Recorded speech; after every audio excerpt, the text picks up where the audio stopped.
Merci pour l'introduction. Donc, je m'appelle Olivier Soros, je suis directeur de SOAPI. SOAPI est une agence de communication digitale qui est basée à Orient, à côté de Tarbes. Nous sommes créés depuis 2012 et aujourd'hui, on fait partie d'un groupement d'agences de communication basé dans le sud-ouest. Donc, SOAPI à Tarbes, Euphorie qui est à Pau et Sotiz qui est sur Anglet.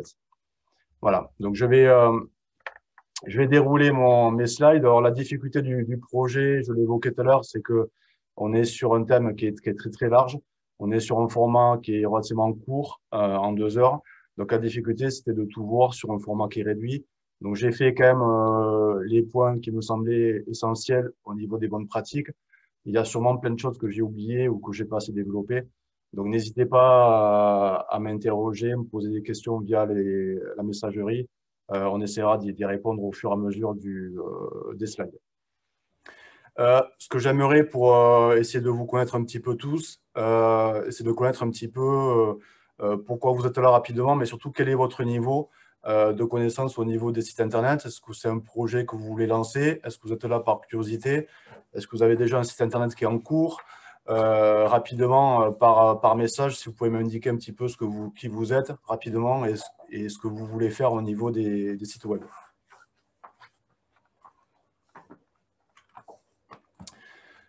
En attendant les réponses, je ne vais pas attendre que tout le monde réponde. Je vais commencer à vous partager un document qui est assez dense, comme je l'ai dit.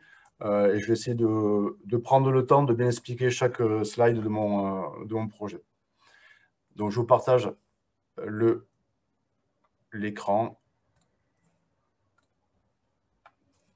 Donc là, je pense que tout le monde est là ou pas.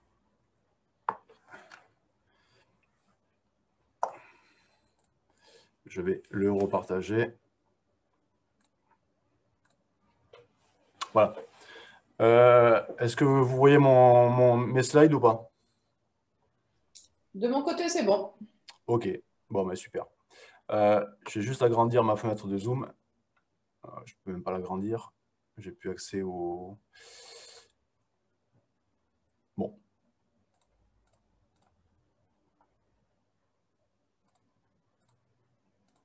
Ok.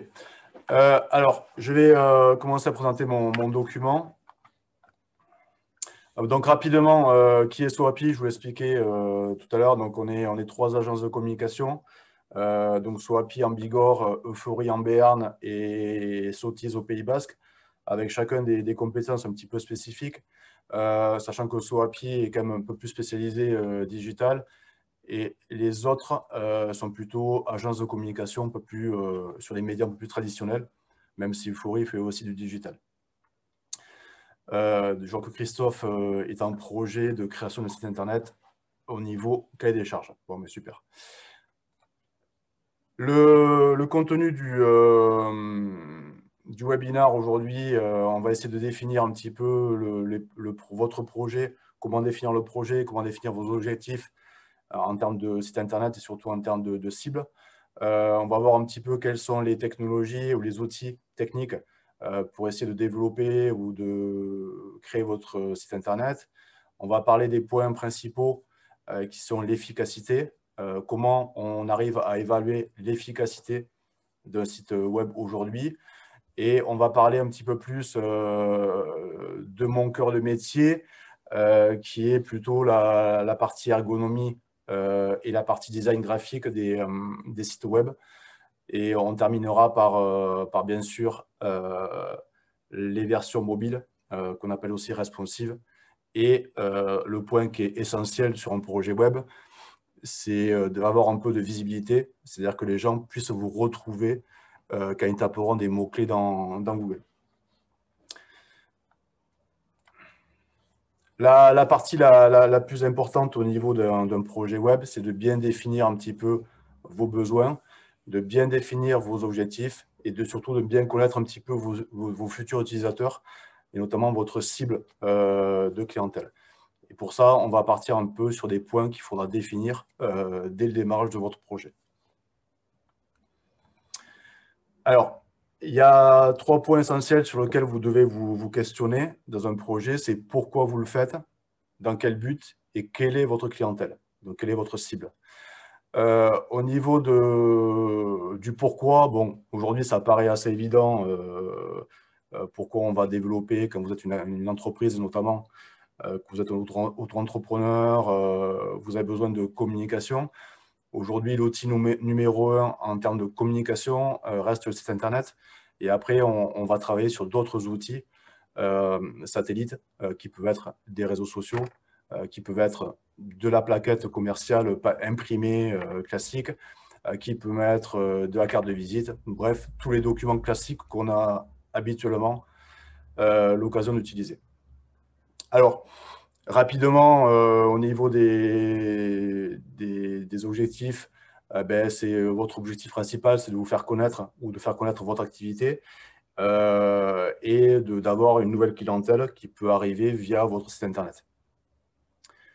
Deuxième notion, c'est de donner du contenu, des informations, savoir un petit peu ce que vous faites, comment vous le faites, quelles sont vos réalisations et surtout pouvoir vous contacter. Aujourd'hui, on travaille beaucoup sur des sites aussi d'e-commerce sur lesquels on peut vendre des produits directement en ligne.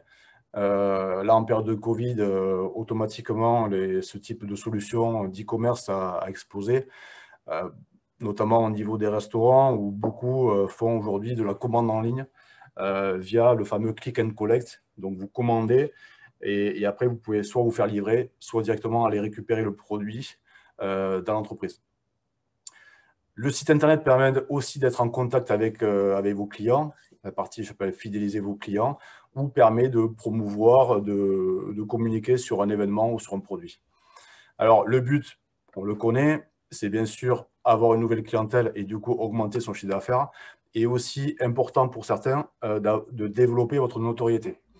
C'est-à-dire qu'aujourd'hui, beaucoup de mes clients ont une clientèle qui est déjà là, qui n'ont pas forcément besoin d'avoir une nouvelle clientèle, mais qui, en termes de notoriété et de visibilité par rapport à leurs concurrents, ont besoin d'avoir une plateforme web sur laquelle ils vont diffuser des contenus.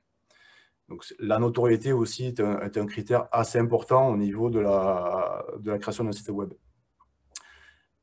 Pour cela, il faut avoir une idée de votre public et surtout des tranches d'âge et des tranches sociales de votre public. C'est-à-dire que si j'ai un public entre 15 et 30 ans, ou un public entre 30 et 50 ans, ou un public senior, je ne vais pas communiquer de la même manière et je vais adapter mon site par rapport à ma cible. Ensuite, on est soit sur des particuliers, soit sur des pros. Et là aussi, c'est pareil, il faudra adapter votre projet par rapport à cette cible-là. Donc, je vois que je n'ai pas de questions. Je vais donc continuer. N'hésitez pas à m'interrompre si vous avez des questions sur les différentes slides. Je préfère qu'on essaie d'y répondre au fur et à mesure plutôt que de devoir tout regrouper en fin de slide. Alors, ça, je passe rapidement, ce n'est pas le plus important. On a différentes typologies de projets Internet, de sites Internet. On a le projet, on va dire, de contenu qui est informatif, qui a présenté les activités de l'entreprise, qu'on appelle ça un site vitrine. C'est en général aujourd'hui la majorité des demandes au niveau des entreprises d'avoir un site d'entreprise vitrine. Notamment, j'ai travaillé récemment pour le site du groupe Au-Jeu, je pense que tout le monde connaît. Il peut être aussi plutôt orienté e-commerce, où on peut faire de la vente en ligne à livrer ou de la vente en ligne à collecter, à récupérer. Donc, on commande les produits, on les ajoute au panier, bref, on paye. Et après, on peut soit être livré, soit les récupérer directement chez le client. On a des blogs, on a aussi des wikis type Wikipédia. On a des sites de fonctionnalités tels que Google Maps et on a aussi des sites internes professionnels qui permettent d'échanger des données, des documents entre différents services d'entreprise, voire entre différentes entreprises. Donc ça, je passe rapidement, parce que tout le monde le connaît, ce n'est pas le plus intéressant. Pour bien partir sur un projet web aujourd'hui, il faut prendre le temps de se poser les bonnes questions et pour ça, il faut bien penser à rédiger un cahier des charges. Même si vous ne rédigez pas un cahier des charges de 40 ou 50 pages, ce n'est pas super important, mais au moins de bien poser toutes les questions que vous vous posez, de bien les clarifier de bien les rédiger. Ça vous permettra déjà d'avoir les idées claires si vous souhaitez vous développer votre projet web ou d'avoir un document déjà de base le jour où vous cherchez un prestataire qui va vous développer votre projet. Donc le prestataire, tel que SOAPI aujourd'hui, quand il a un projet de site web à faire pour un client, il va soit demander au client de lui rédiger un pré-cahier des charges, mais qu'il affinera après avec lui. En tous les cas, il faudra quand même un cahier des charges relativement précis pour éviter de partir sur des orientations qui ne seraient pas les bonnes ou sur des développements un peu trop complexes. Donc, c'est pareil, le cahier des charges, on pourrait en parler pendant 2 heures, tellement c'est un sujet qui pourrait être traité à part entière. Là, vu le format court, je vais rapidement le passer. On verra d'autres notions un peu plus intéressantes, même si le cahier des charges reste super intéressant et super important. Peut-être, Olivier, est-ce que tu as un endroit où on peut trouver un modèle type de cahier des charges? Est-ce que ça se trouve quelque part? Alors là Clémence, je ne l'ai pas en tête, mais il y a sûrement des liens qui le proposent. Ce qu'on fera, c'est que quand je proposerai les slides à télécharger, je proposerai un modèle de cahier des charges qui sera récupéré, que vous pourrez télécharger. Après, le cahier des charges s'adapte aussi par rapport au projet.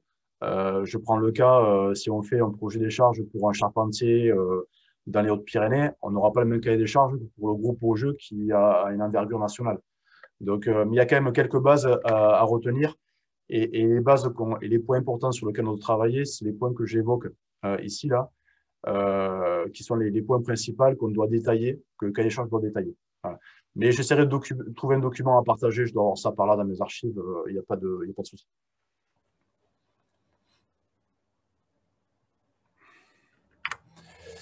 Alors, on va voir un petit peu sur le processus de création d'un site Internet. Il y a plusieurs phases de travail. Alors, on va différencier un petit peu les deux.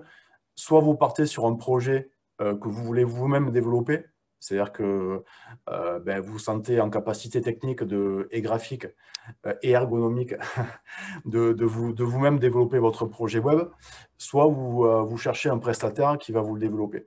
Donc, on n'a pas tout à fait le même process de travail entre les deux. Globalement, le process de travail est découpé en 4 parties, on va dire 5 parties. Vous avez des codes couleurs par les différentes parties. La partie rouge, c'est la partie, on va dire, analyse du projet, avec le cahier des charges, l'expression des besoins. Bon, je rentrerai un peu plus dans les détails après. Hein. Et on a la durée, grosso modo, de mise en place d'un projet web qui peut aller de 5 semaines à 8 semaines à 2 mois en fonction du projet. Et des fois, il peut être géré en quasiment 1 semaine pour des petits projets vitrines qui ne demandent pas forcément beaucoup de réflexion en termes d'analyse. Donc, il y a une grosse partie qui est réflexion, une partie qui est rédaction, parce que vous avez 2 possibilités. Soit vous rédigez vous-même les contenus et vous les mettez en ligne, soit le prestataire peut faire appel à un concepteur-rédacteur qui va interviewer le client et qui va ensuite rédiger les contenus adaptés. Alors, quand je dis adaptés en termes de communication, en termes de métier, c'est-à-dire qu'il va rédiger un contenu qui sera adapté au métier de chaque client, mais aussi en termes de référencement naturel. Bon, ça, on en parlera un petit peu plus tard. C'est un petit peu le nerf de la guerre aujourd'hui en termes de projet web. La partie verte, on va dire, c'est la partie conception graphique et ergonomique, qui prend aussi beaucoup de temps, parce que des fois, il peut y avoir beaucoup d'allers-retours entre le prestataire, le graphiste et le client, et la partie technique, qui est la partie développement du projet. Et ensuite, en rose, là, la partie mise en ligne, des tests sur le site, et pourquoi pas des tests utilisateurs sur des gros projets. En réalité, la partie vous, c'est que vous avez envie de vous faire vous-même votre site internet. Aujourd'hui, c'est possible. Je ne dis pas que ce sera aussi bien fait qu'un professionnel, heureusement, sinon on ne serait plus là. Il y a différentes étapes que je vais là rapidement lister, mais on aura le temps de les revoir. Si vous voulez vous-même développer votre site, vous allez d'abord choisir un nom de domaine. Alors, tout ce que j'explique là maintenant, On va le revoir en détail un peu après. Vous allez choisir et vous abonner à un hébergement. On reparlera d'hébergement parce qu'il y a une actualité récente sur OVH, j'en parlerai un petit peu, qui est un hébergeur. J'en parlerai quand on parlera d'hébergement. Après, vous allez installer votre site sur cet hébergement-là. Vous allez rédiger et vous allez mettre en page vos contenus, que ce soit les textes et les photos, et vous allez mettre à jour votre site Internet. Et après, pour que votre site Internet soit un peu connu, un peu visible, vous allez essayer de mettre des publications sur les réseaux sociaux, que ce soit Facebook, Instagram, Twitter, LinkedIn, et j'en passe. Et après, vous allez patiemment attendre que le client arrive. Voilà. Le professionnel, lui, par contre, va avoir beaucoup plus d'étapes de travail. Déjà, il est là pour vous conseiller, vous accompagner lors de la gestion du projet et de l'analyse du projet. Il va vous aider à choisir un nom de domaine ou plusieurs noms de domaine. Il va vous proposer des hébergements adaptés à votre budget et à votre projet. L'hébergement, on verra que c'est super important. Il va créer l'interface graphique, le thème graphique, donc l'esthétique de votre projet adapté à votre entreprise et à votre charte graphique. Alors, ça évitera d'avoir le même site que votre concurrent, entre autres. Il va développer des fonctionnalités spécifiques que vous ne pourrez pas vous développer. Il va rédiger ou pas les contenus. Il va mettre en page vos contenus. Alors, je continue parce que la liste est un peu longue. Il va optimiser votre site pour qu'il soit bien positionné dans les moteurs de recherche. On en parlera un peu plus tard. Ça, à mon avis, c'est le principal. Donc, il va déclarer votre site aux principaux moteurs de recherche. Donc, vous connaissez Google, mais il n'y a pas que lui. Il y a Yahoo, il y a Bing de Microsoft, vous avez Courant, vous avez, bon, je dois en passer d'autres, mais il y en a plusieurs en fait, Ecosia et d'autres types de moteurs. Donc, il faut qu'on soit visible par le maximum de moteurs et par le maximum de personnes. On va proposer aussi un plan d'action pour améliorer votre référencement naturel. Et on va vous proposer ou pas, soit de vous former pour mettre à jour votre site, soit d'intégrer nous-mêmes vos contenus. On va aussi vérifier la sécurité de votre projet et on va aussi adapter et analyser votre référencement naturel. Alors, ça paraît un peu complexe, mais on va essayer de rentrer dans le détail au fur et à mesure. Une fois que vous avez rédigé votre cahier des charges, que vous avez une notion de projet, donc de besoins, d'objectifs et de cibles, vous allez définir un petit peu sous forme d'arborescence la structure de vos pages. C'est-à-dire le menu, vos rubriques, vos sous-rubriques, etc. Toute l'arborescence de vos pages et de vos sous-pages. Voilà, donc ça, c'est bien de le mettre un petit peu au clair dès le départ. Ça permettra de structurer un petit peu vos contenus et surtout le niveau hiérarchique de navigation. Alors, peut-être un peu technique là, le niveau hiérarchique. Sur la maquette que vous avez une page d'accueil, vous avez un premier niveau de menu avec la page A, B, C, et après vous avez un niveau 2 et un niveau 3. En termes d'ergonomie, si vous n'avez pas de notion d'ergonomie, moi je vous conseille clairement de ne pas aller plus bas qu'un niveau 2. C'est-à-dire d'avoir un menu et un sous-menu, éviter d'aller avoir un troisième sous-menu. Ça peut être très compliqué après au niveau arborescence et surtout au niveau de l'utilisation de votre projet. Je ne sais pas si j'ai des questions ou pas. A priori, non. Donc, je vais continuer. Une fois que vous avez défini votre arborescence, c'est bien de travailler un petit peu sur les contenus que vous allez mettre dans chacune de vos pages. Alors, techniquement, il y a plusieurs vocabulaires pour ça. On appelle ça du zoning, des wireframes ou des mock-ups. C'est quasiment la même chose. Pas tout à fait, mais on ne va pas rentrer dans le détail. Le zoning, c'est de schématiser sur chacune des pages, notamment la page accueil, ou la page contact, ou la page l'entreprise, ou la page les réalisations, par exemple, de schématiser tous les contenus qu'on va y mettre. Ça permet d'avoir un visuel un petit peu de la structure de vos pages. Alors, ce n'est pas une obligation. Nous, professionnels, on passe par ces étapes-là pour bien valider chacune des phases de travail. Mais si vous vous sentez à l'aise en termes de contenu, vous pouvez directement aller mettre en ligne vos contenus. Voilà. Bon. Alors, une fois qu'on a réfléchi un petit peu à la stratégie, à l'arborescence et à l'organisation des pages, il y a un élément qui est super important, c'est le choix de votre nom de domaine. Alors, nom de domaine, en résumé, c'est l'adresse de votre site Internet. Alors, je n'ai pas voulu faire trop technique, j'ai fait relativement simple. Un nom de domaine est composé de plusieurs parties. Vous avez l'HTTP ou l'HTTPS, qui est le protocole aujourd'hui classique pour avoir accès à un site Internet. On reparlera du S que j'ai mis en vert. Pourquoi? Parce que HTTP, c'est un protocole non sécurisé. HTTPS, c'est un protocole sécurisé. Alors, pourquoi aujourd'hui on exige d'avoir de l'HTTPS sur vos projets web? Déjà, c'est pour la sécurité de vos données, voilà, la sécurité de votre site et surtout pour améliorer votre référencement naturel dans Google. Ça, je vais l'évoquer un petit peu après. Le préfixe, c'est par défaut, vous avez un 3W, qui est le préfixe du site Internet. Et après, vous avez votre nom de domaine, qui pour moi, par exemple, SOAPI est un soapi-studio.com.fr. L'extension, pour une activité française, je recommande de prendre le .fr. Si vous avez une activité européenne ou une activité internationale, je vous recommande de prendre plutôt le .com. Mais en fait, je vous recommande plutôt de prendre les deux. Alors pourquoi? Imaginons que je veux créer allez, on va dire une entreprise de charpente dans les Hautes-Pyrénées. Je vais aller choisir mon domaine, charpente-pyrénées-hautes-pyrénées.com ou .fr. Si je prends que le .fr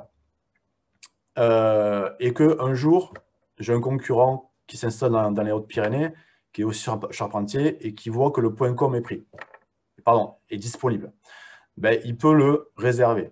N'importe qui peut réserver un .com, ce qui n'est pas tout à fait le cas du .fr. Moi, je vous conseille de verrouiller le .com et le .fr en fonction du nom de domaine que vous aurez choisi.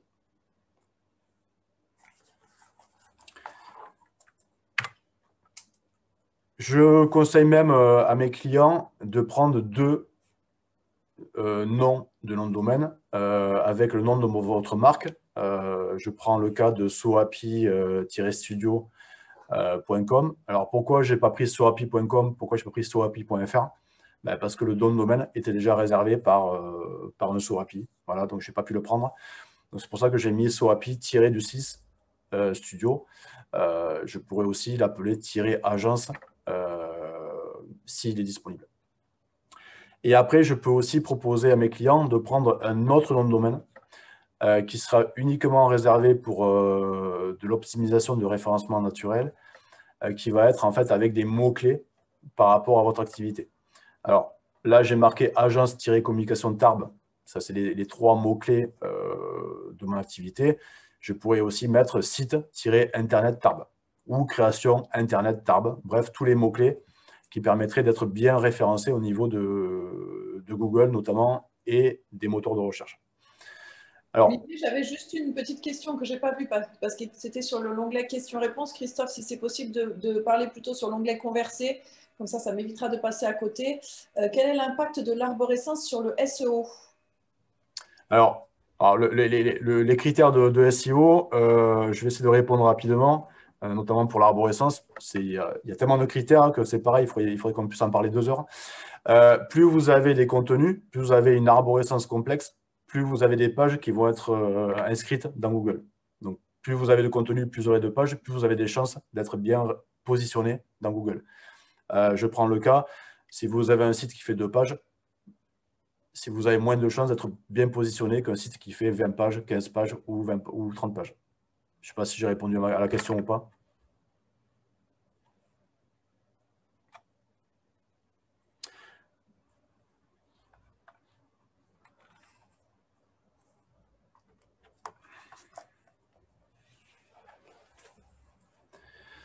J'ai d'autres questions par rapport au nom de domaine. Peut-on lier un même site à plusieurs noms de domaine?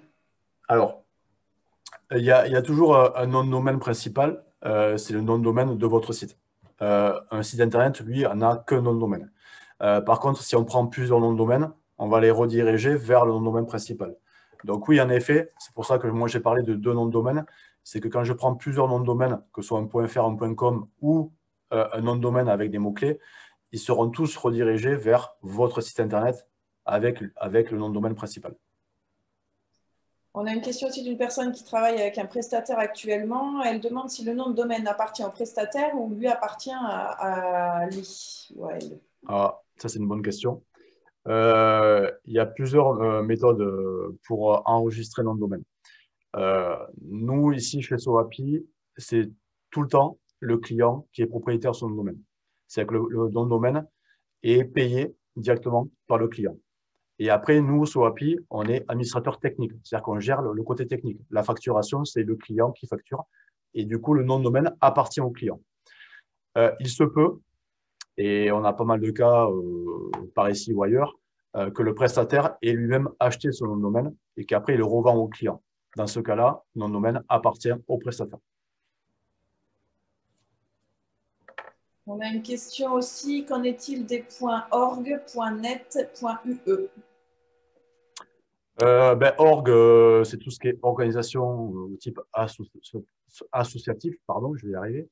Le .eu, il est utilisé aujourd'hui au niveau européen. Et l'autre, c'était quoi? Il y en avait un troisième, je crois. Non? .net. Ouais, .net, il est très peu utilisé ce nom de domaine. Moi, je recommande à mes clients, en fonction de la disponibilité des noms de domaine, de prendre de préférence un .fr et un .com, et plutôt de changer le nom de votre adresse, plutôt que de prendre un .eu ou un .net, qui ne sera pas hyper efficace au niveau référencement naturel. Je ne sais pas si vous voyez ce que je fais là sur l'écran de partage. Je ne sais pas si vous avez toujours. Je vais sur un registraire, c'est-à-dire quelqu'un qui va enregistrer votre nom de domaine. Alors, il y en a plein, hein. Il y a Gandhi, il y a OVH, tout le monde peut le faire. Je vais, par exemple, rechercher un nom de domaine. J'étais dans la Charpente Pyrénées. Voilà. Et je vais faire une recherche. Et on voit bien que, je suis hyper étonné, c'est que le charpente-pyrénées.com est disponible. C'est-à-dire qu'aujourd'hui, il n'y a aucune entreprise de charpente dans les Pyrénées qui a réservé ce nom de domaine-là.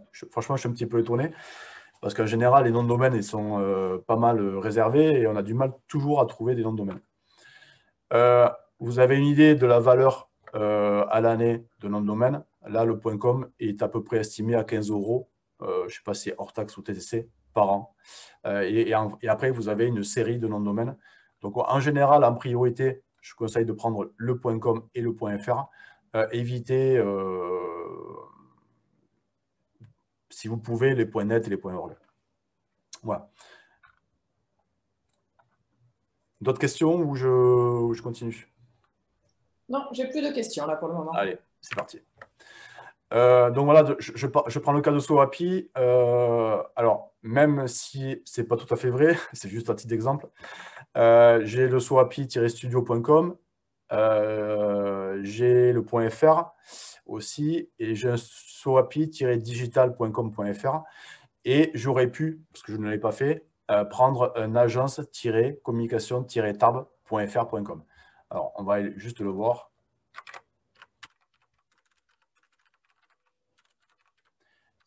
Communication.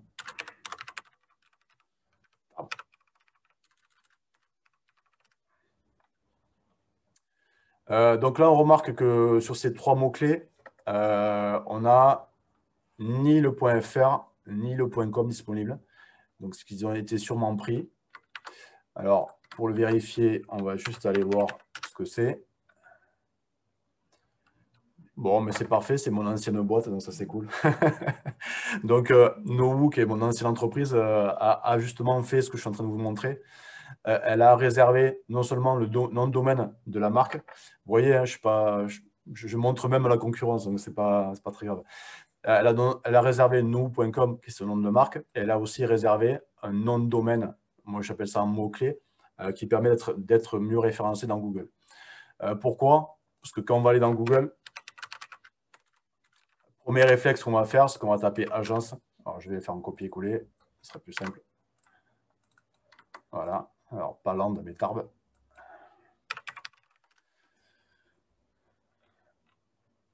Et comme les mots-clés, le premier réflexe, on va dire, de Google, c'est d'aller vérifier que dans votre URL, dans votre nom de domaine, est-ce que vous avez ces mots-clés ou pas? Et si vous avez ces mots-clés, vous avez plus de chances d'être référencé. Alors, c'est un des critères de Google, ce n'est pas le seul, heureusement, mais ça permet d'améliorer votre référencement naturel.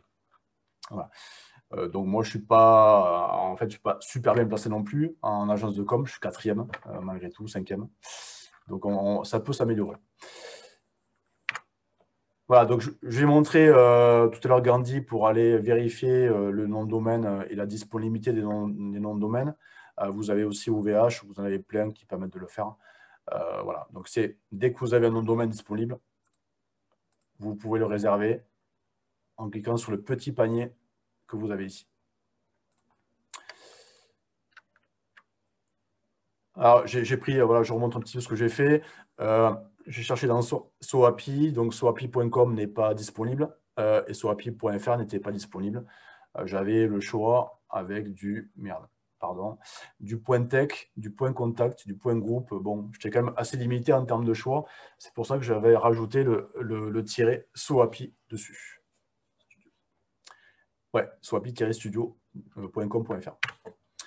Alors, là, on est en pleine actualité. Je ne sais pas si vous êtes au courant, mais OVH, qui est un hébergeur européen, français européen, a eu un petit souci, voire un gros souci, voire un souci plus que gros, mercredi dernier. C'est-à-dire que leur centre d'hébergement, le data center, a brûlé. Je ne sais pas s'il y en a qui sont au courant de ça. Je vais montrer. Il y en a même qui ont été impactés. Hein. Si vous avez des sites internet, il est possible que vous ayez eu des coupures suite à cet incendie. Voilà. Donc en fait, sur le data center de Strasbourg, alors bien sûr, il me faut de la pub, mais je vais montrer une photo, ce sera plus parlant. Donc là, dans cette photo que vous avez, été stocké de nombreux sites internet. A priori, quasiment 3 millions ont été impactés, hein, voire plus. Donc toutes les données étaient hébergées dans ce magnifique bâtiment qui a pris feu. Donc, il y a pas mal de sites ont été impactés. Moi, j'ai pas mal de projets qui ont été impactés, notamment quelques clients à moi qui ne sont pas des plus petits. Euralis, qui est à Pau, le Festival Equestria de Tarbes, notamment, le Festival Tarbes en Tango pour la partie billetterie et d'autres projets. Donc aujourd'hui, moi, je n'ai pas perdu de données parce que je fais des sauvegardes externes. Donc j'ai ma dernière sauvegarde qui datait de quelques jours. Mais en tous les cas, j'ai perdu du temps au niveau de l'hébergement.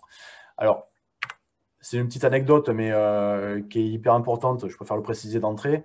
C'est que quand vous prenez un hébergement, que ce soit chez OVH, chez Gandhi, chez One & One ou Infomaniac ou d'autres hébergeurs, n'oubliez pas que l'hébergeur n'est pas responsable de vos données. C'est-à-dire que si lui fait des backups tous les jours sur le même serveur, mais si, comme par malheur, le serveur tombe en panne ou qu'il y a un incendie, on espère que ça ne va pas arriver quand même tous les mois, ben, vous perdez vos données. Et l'hébergeur n'est pas responsable de vos données. Alors moi, je fais une sauvegarde externe sur un serveur ici que j'ai en local, donc du coup, je n'ai pas perdu de données.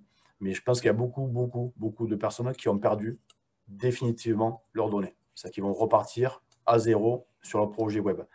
Alors, quand on fait un projet vitrine, entre guillemets, un petit projet, ce n'est pas très grave.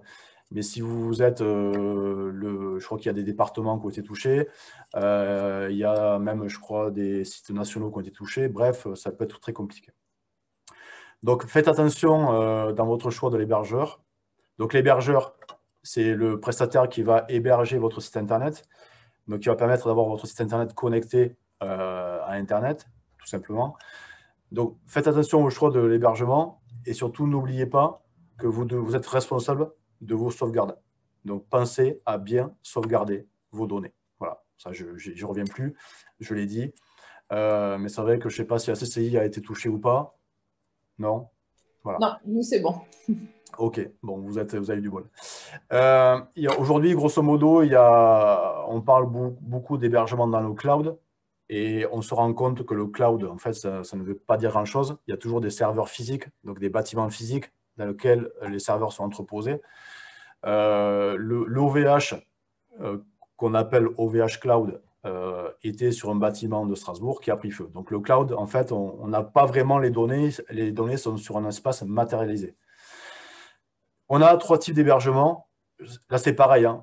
Je pourrais développer un peu plus, mais je vais faire très, très basique. Pardon. On a l'hébergement mutualisé, c'est le plus low cost, le moins cher en termes de coût et surtout le moins performant. Donc, on partage en fait un ordinateur avec plusieurs autres sites. Ça peut être des centaines, voire des milliers d'autres sites. Alors, du coup, comme chaque site prend des ressources, votre serveur est beaucoup moins performant. Donc, ça, c'est bien qu'on a des petits projets de sites d'entreprise, de type PME, ça peut très bien le faire, mais dès que vous avez un projet un peu plus ambitieux, en termes de performance, en termes de sécurité et en termes de trafic, il faudra passer sur une autre formule. Donc ça, c'est bien pour un trafic faible. Grosso modo, en termes de prix, ça dépend des hébergeurs, mais on va partir entre du 80 € TTC à du 120 € TTC.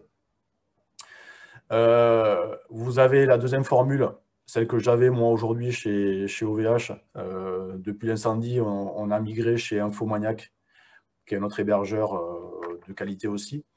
Donc j'étais sur une formule, qui est la formule du milieu, qu'on appelle le cloud ou le serveur privé, qui lui, par contre, vous avez un site internet, il est sur un serveur privé, et il n'y a que vous qui pouvez y accéder.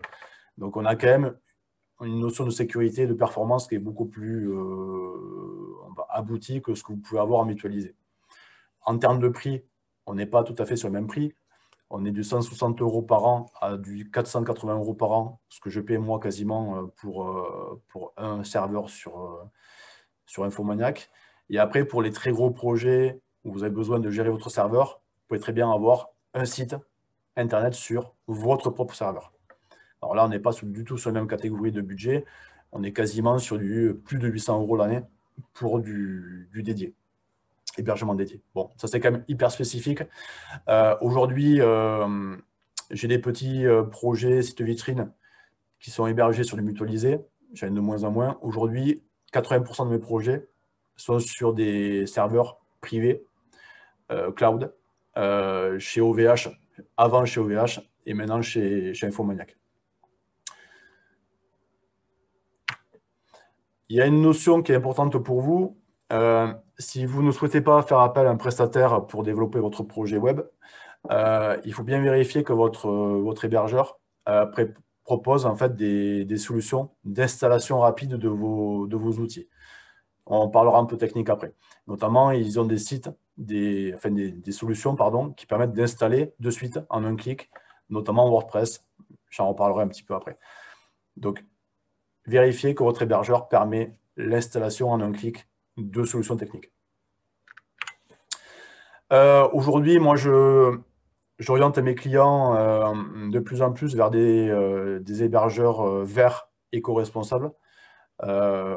Pourquoi? Parce que c'est la tendance et pour la planète, c'est parfait. Aujourd'hui, il y en a très peu, aujourd'hui, de 100% éco-responsables, voire de 100% décarbonés. Mais en tout cas, il y en a beaucoup qui font beaucoup d'efforts, notamment Infomaniac, qui n'est pas français, mais qui est suisse, mais qui fait très attention aux économies d'énergie, au recyclage, aux déchets, à pas mal de points qui impactent l'environnement.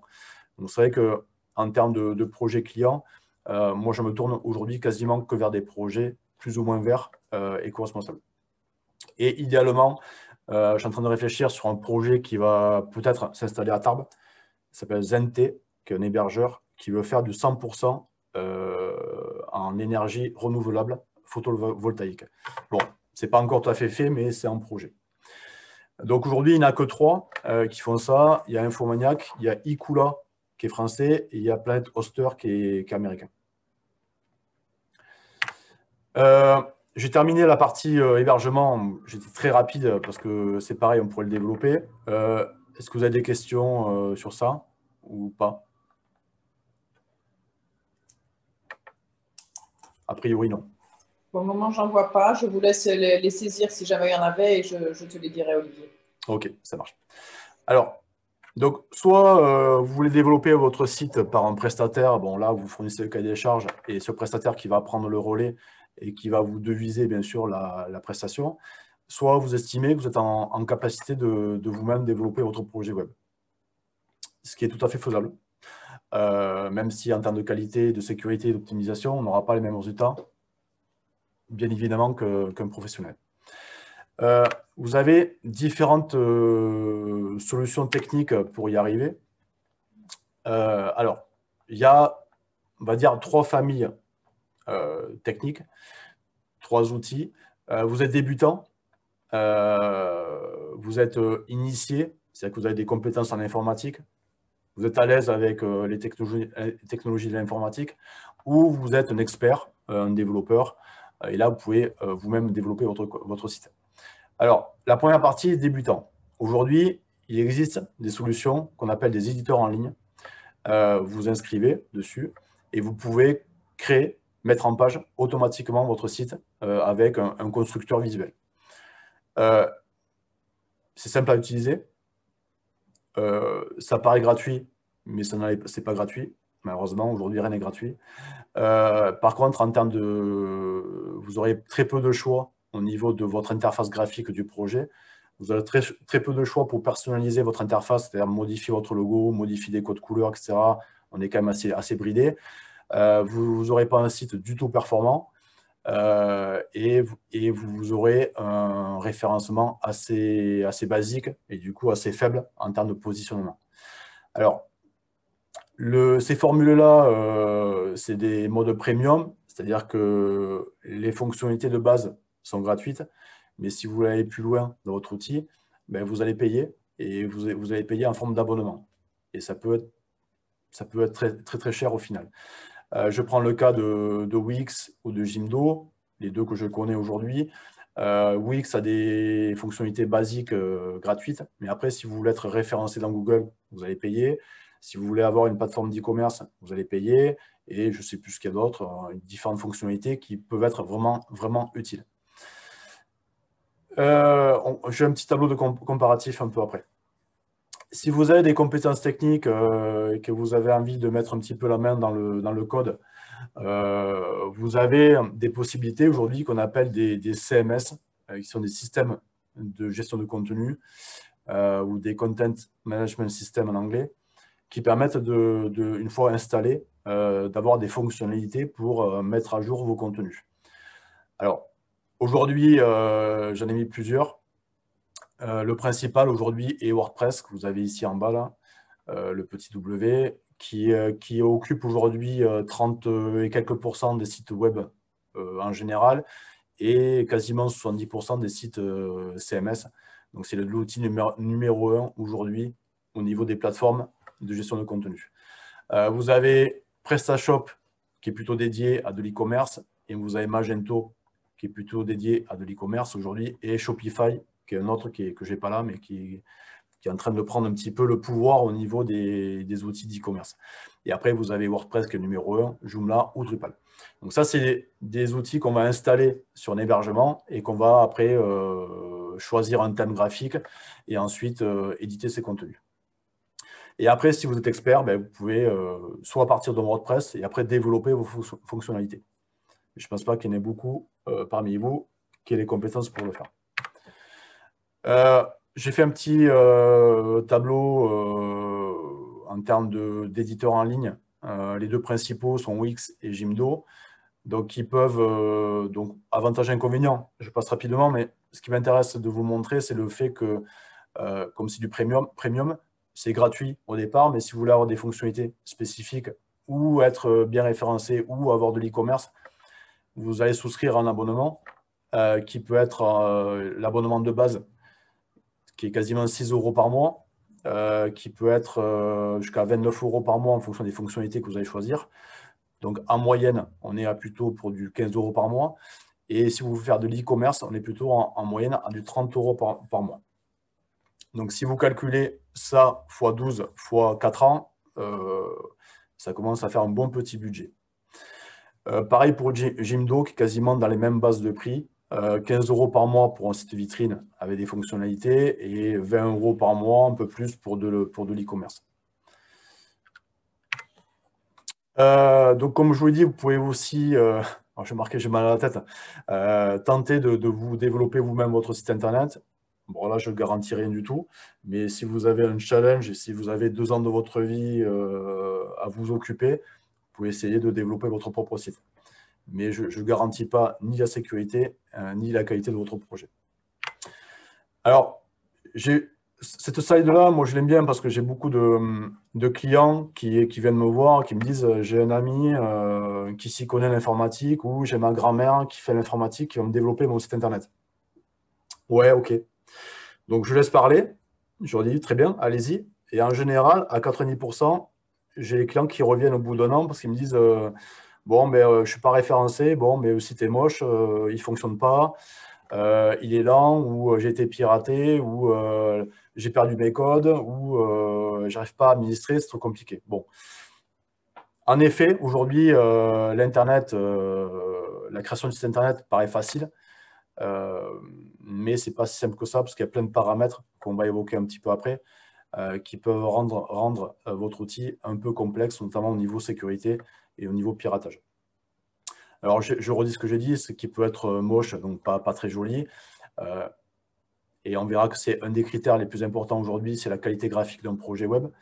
Il peut être lent ou avoir des bugs. Il peut être compliqué à utiliser, compliqué à mettre à jour. Des fois, votre ami, votre grand-mère qui s'y connaît à l'Internet va utiliser une technologie qui est super complexe à mettre à jour.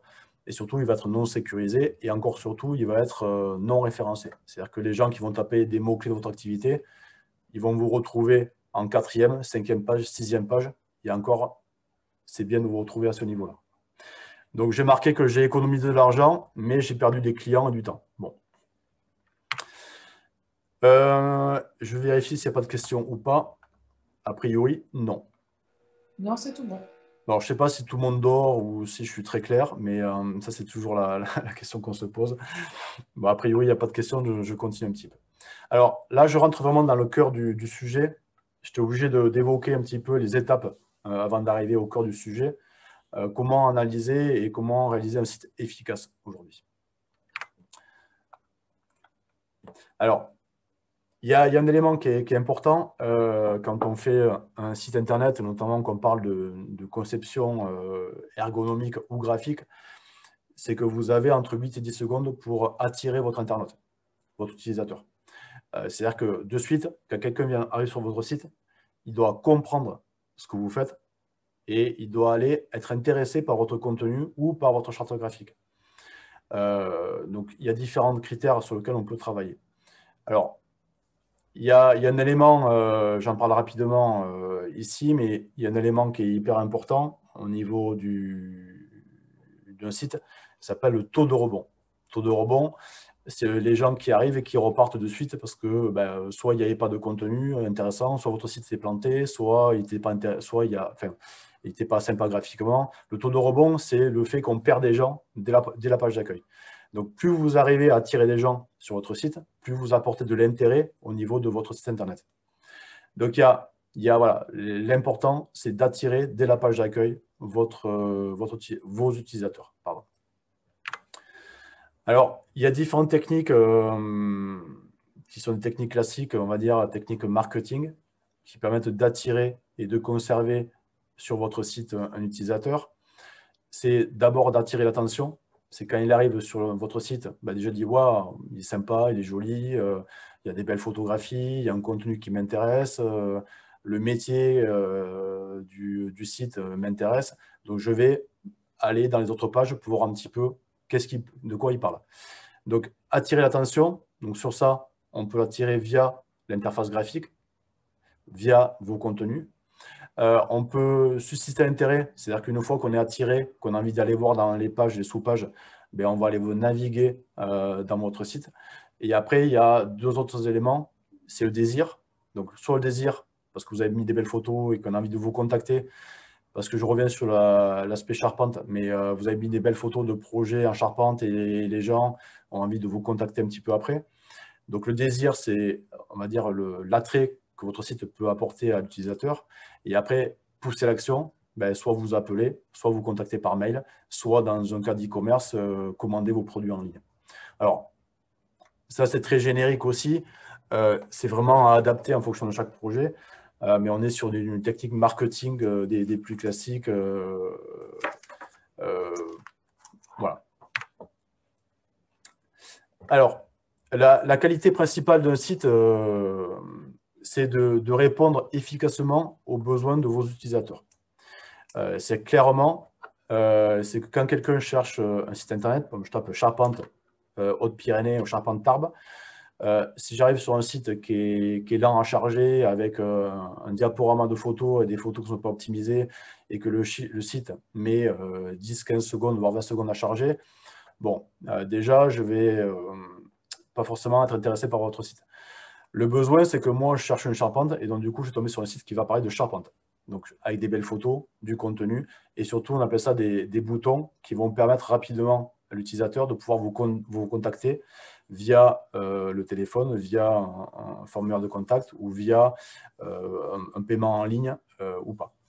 Donc, le besoin d'utilisateur, c'est le centre de votre projet. Et après, il faut lui apporter un confort de navigation. C'est-à-dire que si la personne qui est attirée par votre projet ne comprend pas comment on peut naviguer dans votre site, et surtout comment on peut pour accéder à la partie contact, ben, en fait, il va repartir de suite. Donc, c'est un compromis entre l'utilité et l'utilisabilité, qui est la partie ergonomie. Donc, ces deux éléments clés, qui sont des éléments d'ergonomie essentiellement, et des notions d'utilisateur, va permettre à votre utilisateur d'être content de votre projet, de revenir souvent pour aller à la recherche d'informations, de nouvelles actualités, et surtout, il va vous recommander. J'ai fait un petit schéma un petit peu après, qui résume un petit peu l'efficacité aujourd'hui en quelques parties d'un site web. Alors, la première partie, on en a parlé, c'est la visibilité. C'est-à-dire que quelqu'un qui va dans Google, qui tape Charpente Pyrénées, il faut qu'il arrive à vous trouver rapidement dans la première page, idéalement, dans les premiers résultats de la première page, ou en page 2. En page 2, déjà, on va perdre beaucoup d'utilisateurs. Donc, s'il ne vous retrouve pas, si vous avez le plus beau site de l'univers et que personne ne vous retrouve dans Google, vous ne serez jamais efficace en termes de site. Donc, le référencement et la visibilité de manière générale est l'élément principal. Deuxième élément, c'est, on va dire, la partie esthétique. Si vous mettez des belles photos, que vous avez des grandes photos, que vous avez une mise en page qui est un peu sympa, que vous avez envie d'accrocher votre utilisateur ou séduire votre utilisateur, il va rester sur le site. Sinon, il va repartir. D'où le petit rebond qui représentait tout à l'heure le taux de rebond, j'en ai parlé. Et après, une fois que vous l'avez séduit, il va aller analyser, voir les pages et voir un petit peu le contenu dans vos pages. Donc, à partir de là, il faudra lui donner du contenu, de bien rédiger les contenus, d'avoir des belles photos, de l'assurer dans sa démarche de vous contacter. Bref, de valoriser un petit peu votre cœur de métier. Une fois que l'internaute est rassuré, qu'il a trouvé les contenus qui va lui plaire, il va vous contacter. Donc, soit, je l'ai dit, par formulaire, soit par téléphone, soit par achat directement en ligne.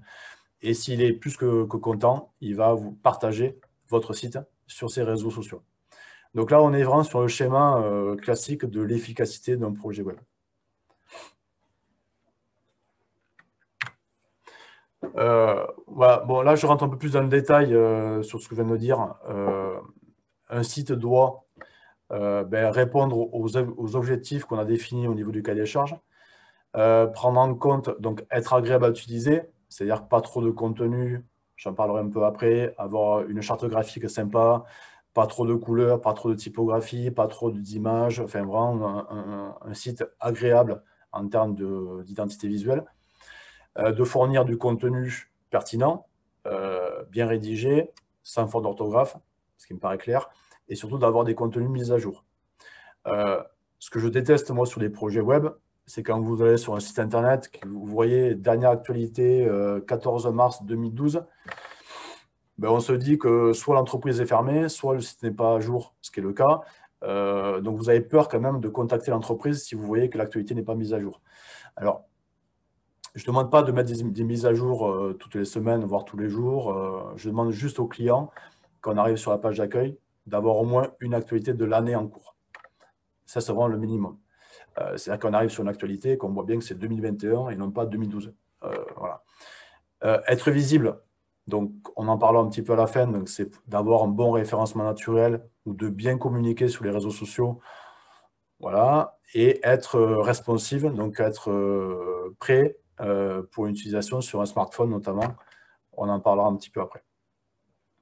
On est côté utilisateur, pour lui, le site doit être efficace, c'est-à-dire qu'il doit de suite trouver ce qu'il recherche dans le site. Tout à l'heure, je parlais d'arborescence, quand je disais qu'il ne fallait pas aller plus bas que 3 niveaux. Si vous êtes charpentier et que vous mettez votre formulaire de contact en sous-page de 4e niveau de l'arborescence, personne ne vous contactera. Donc, il y a des éléments sur lesquels il faut travailler pour que ces éléments soient directement accessibles côté utilisateur.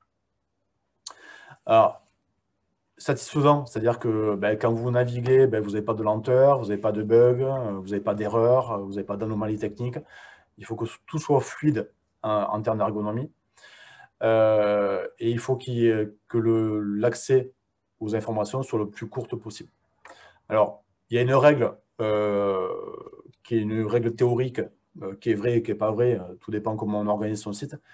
Il y a une règle des 3 clics, c'est-à-dire qu'on vous dit qu'il faut accéder à l'information en moins de 3 clics. Donc de la page d'accueil vers une sous-page et arriver à l'info. Bon, ça c'est une règle, on va dire, générale, qui peut s'adapter en fonction du travail qu'on va faire sur un projet, notamment au niveau de l'ergonomie des projets. Mais notez quand même que la règle des 3 clics reste importante aujourd'hui.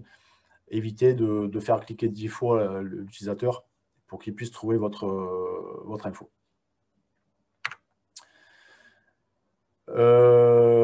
Toujours pas de questions? Je continue?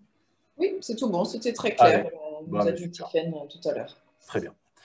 Alors, une fois qu'on a vu un petit peu tous les facteurs qualitatifs d'un projet web, on va voir un petit peu comment les traiter avec quelques notions que je vais vous donner, que ce soit en ergonomie ou en design.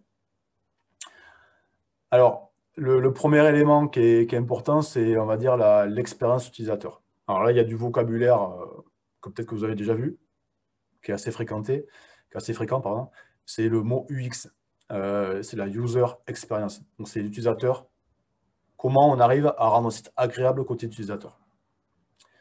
Alors, il y a même un métier qui est né de cette partie-là, qui s'appelle un designer UX ou un designer d'expérience utilisateur. Maintenant, aujourd'hui, il y a des formations où les gens réfléchissent sur la façon dont votre projet web, alors c'est souvent adapté pour les gros projets web, pour un site vitrine de 3-4 pages, il y a très peu d'intérêt, mais sur des très gros projets, des fois, on fait rentrer des designers UX pour analyser l'utilisateur et voir comment réagit l'utilisateur quand il va naviguer dans votre site. Et à partir des remarques et des retours d'utilisateurs, ils vont corriger l'ergonomie pour que l'ergonomie soit très fluide et la navigation soit très fluide au niveau de l'expérience utilisateur. Alors, quand vous débutez dans l'ergonomie, il y a une base il faut partir de cette base-là. Il faut se dire que l'utilisateur n'est pas un ingénieur en bac+6 en informatique. C'est-à-dire que votre interface graphique, votre interface de site web doit être adaptée au plus grand public, au plus grand nombre d'utilisateurs. Donc pour ça, on va partir d'un constat. On va dire que votre utilisateur, alors je suis un peu dur avec les utilisateurs, mais on va dire qu'il est neuneux, bigleux, paresseux et peureux. Alors, neuneux, c'est que en fait, pour lui, tout est compliqué. Alors, surtout quand vous avez une cible de public qui est 50 ans et plus, des seniors, plus vous arrivez vers les seniors, plus votre interface doit être simple à utiliser et compréhensible par l'utilisateur. Donc, ce n'est pas la peine de vouloir révolutionner l'ergonomie. Aujourd'hui, on est sur des codes en ergonomie. Vous remarquez que beaucoup de sites web aujourd'hui sont quasiment identiques en termes de structure. Je ne parle pas de design, mais je parle de structure. On a souvent des grands bandeaux visuels qui arrivent avec des menus horizontaux, avec un petit logo sur la gauche. Pourquoi? Parce que les gens, ils ont peur, enfin les prestataires ont peur justement de perdre l'utilisateur, parce que les utilisateurs sont habitués à avoir ce type de menu-là. C'est pour ça qu'on trouve très peu aujourd'hui de menus verticaux. On en avait à une époque, on en a de moins en moins. Aujourd'hui, on est sur des notions vraiment basiques. Donc, il faut que, pour internaute, rien n'est évident. Il faut rendre les choses simples. C'est-à-dire, ce n'est pas la peine de mettre un A4 de contenu texte l'internaute ne va pas le lire. Il vaut mieux avoir des petits blocs de texte très courts, rythmés avec une photo, travailler sur la mise en page, éviter de trop parler, d'avoir trop de texte à lire. Moi, le premier, et les internautes en général ne lisent pas. Et comme je vous le disais tout à l'heure, il faut éviter d'avoir une navigation, donc un menu anti-ergonomique très complexe à utiliser. Bigleux, c'est-à-dire que ben, en fait, il vaut mieux privilégier la photographie plutôt que de mettre une tartine de texte en A4 que personne ne va lire. Surtout que je dis, en fait, au bout de 3 paragraphes, on zappe parce que sur un écran, on lit beaucoup moins facilement que sur un papier ou que sur un livre. Donc, du coup, on s'endort rapidement au niveau de la lecture. Structurer la mise en page, j'en parlerai un petit peu, et surtout d'attirer le regard vers les éléments importants de votre site. Je reparle du charpentier. Moi, ce qui m'intéresse aujourd'hui au niveau de ma clientèle, c'est qu'ils voient rapidement ce que je suis capable de faire en termes de réalisation, et surtout rapidement qu'ils voient un bouton sur lequel il va y avoir demander un devis ou contactez-moi. Donc, il y a des techniques graphiques pour mettre en valeur ces éléments-là. Donc, là, on en parlera quand on parlera de design graphique. Paresseux, ben, en fait, ce que j'ai dit tout à l'heure, c'est qu'il faut que les infos soient accessibles en moins de 3 clics. Éviter de rendre une arborescence trop complexe en termes de niveau, de bien hiérarchiser vos contenus et rythmer votre mise en page. On en parlera un petit peu après. Et peureux, alors ça, peureux, je prends le cas, un cas classique, c'est que vous avez un paiement à faire avec votre carte bleue. Si le site est bien présenté, un aspect professionnel, avec des belles photos, une belle mise en page, des bons textes, des produits mis en valeur, ben vous aurez plus facilement envie de mettre votre numéro de téléphone, pardon, votre numéro de carte bleue, que sur un site qui est fouillis, qui est lent, qui est non sécurisé, où là, vous avez peur de savoir un petit peu que va devenir votre numéro de carte bleue. Donc, l'aspect visuel rassurant, esthétique, permet de rassurer, d'assurer les gens dans l'achat ou même dans le contact. Donc, le graphisme est hyper important de ce côté-là aussi. Alors, ce qui est important... Juste Olivier, sur la qualité des textes qui est importante pour reprendre les mots-clés et qui aide au référencement. Est-ce que c'est bien le cas? Ouais, alors là je ne parlais pas forcément de référencement naturel, je parlais plutôt de quantité de contenu. Alors, en effet, il y a un élément qui est important, c'est que, on en parlera un petit peu à la fin rapidement, si vous voulez que vous soyez bien positionné, donc bien classé dans Google, il faut que votre contenu ait du texte. D'accord? Si vous avez une photo et un titre, vous serez très peu bien référencé parce que la quantité de contenu et notamment le nombre de mots-clés intégrés dans les contenus est important pour Google. Mais il ne faut pas tomber non plus dans l'excès. C'est-à-dire qu'il ne faut pas non plus avoir un document avec une page web avec un document A4 de texte avec une photo intérieure. Ça n'est pas non plus hyper agréable en termes de lisibilité et de lecture. Là, je parle plutôt sur l'aspect, on va dire, qualité de lecture et non pas référencement naturel. Est-ce que Christophe, ça répond également à votre question?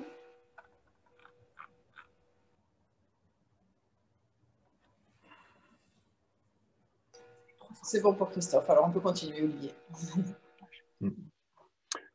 J'en parlerai un petit peu après de cette notion de contenu et de référencement naturel, mais en effet, c'est hyper important. Voilà. Donc, ce que je veux dire, c'est que l'aspect esthétique, et quand on arrive sur un site, la première chose qu'on voit en général, c'est l'aspect « Waouh, il est joli, sympa, il y a de belles photos et j'ai envie d'en savoir plus ». Donc ça, c'est la partie la plus importante aujourd'hui, quasiment, sur l'expérience utilisateur. Accessibilité, il y a plusieurs notions là. C'est comment, en fait, on va pouvoir naviguer dans votre site de manière simple et claire. Et une notion qui est importante aussi, c'est l'accessibilité par rapport aux personnes en déficience visuelle notamment, où là, il y a des techniques qui permettent aux gens qui ont des difficultés de vision de pouvoir malgré tout accéder à votre site. Bon, ça, c'est encore autre chose, mais c'est plus technique. Aujourd'hui, quand on fait un site web, ce que je recommande moi, et ce que je fais moi en termes de design, c'est que j'essaie d'épurer mes contenus, de simplifier un petit peu ma mise en page, éviter de surcharger en éléments graphiques qui vont être perturbateurs. C'est-à-dire que je préfère avoir un bloc texte et une belle photo qu'avoir 3 blocs texte, une photo, des petits éléments graphiques, des fleurs, des machins qui ne servent à rien au final, mais qui rendent un peu plus complexe la lecture graphique de votre projet web. Et plus on mettra des images, plus votre temps de chargement du site sera long. Intuitivité, c'est la facilité de navigation de votre projet. Donc, comme je dis tout à l'heure, il ne faut pas non plus révolutionner l'ergonomie de site web. Il faut rester sur des bases classiques avec un menu horizontal, voire un sous-menu pour ceux qui débutent. Alors, nous, en tant que professionnels, on a un peu plus de recul par rapport à ça et on est capable de proposer des interfaces un peu plus innovantes tout en étant ergonomique. La partie consistance et cohérence, c'est que il faut que quand vous passez d'une page à l'autre, il faut que la charte graphique soit la même. Il faut qu'on n'ait pas l'impression de changer de site quand on navigue entre les différentes pages. Il faut que tout soit cohérent. Les codes couleurs, la navigation, c'est-à-dire d'avoir le menu au même endroit dans toutes les pages et d'avoir la mise en page quasiment identique, une charte graphique un peu identique dans toutes les pages. Des fois, on arrive sur des sites où on passe d'une page d'accueil sur une page inter qui est totalement différente et du coup, l'utilisateur est perdu, il se dit mais est-ce que je suis dans le même site ou pas? Il faut vraiment avoir une cohérence graphique de A à Z sur le projet.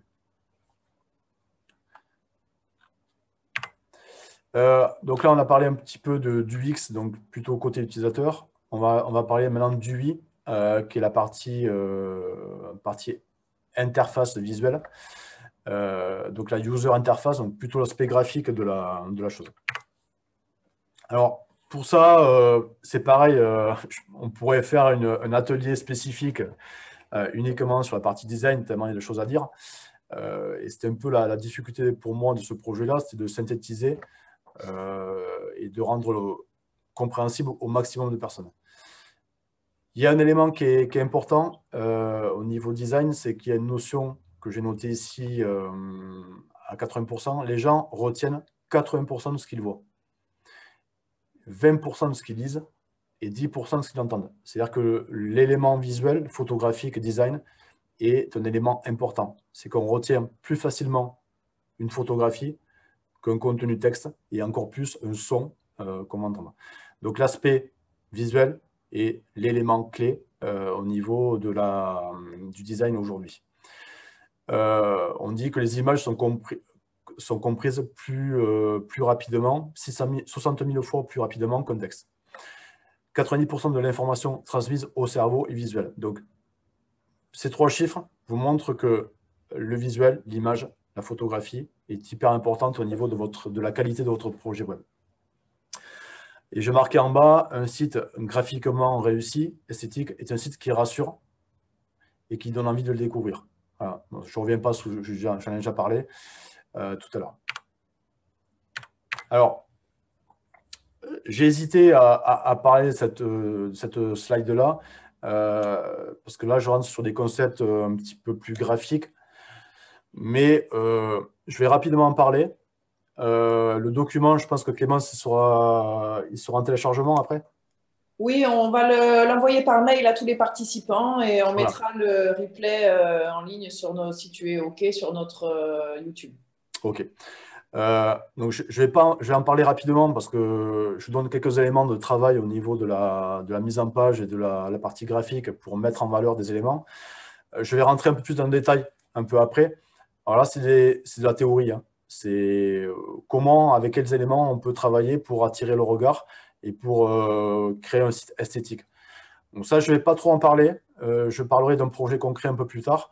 Les gens qui sont curieux pourront le télécharger et aller rechercher dans Google plus en profondeur ces principes de graphisme.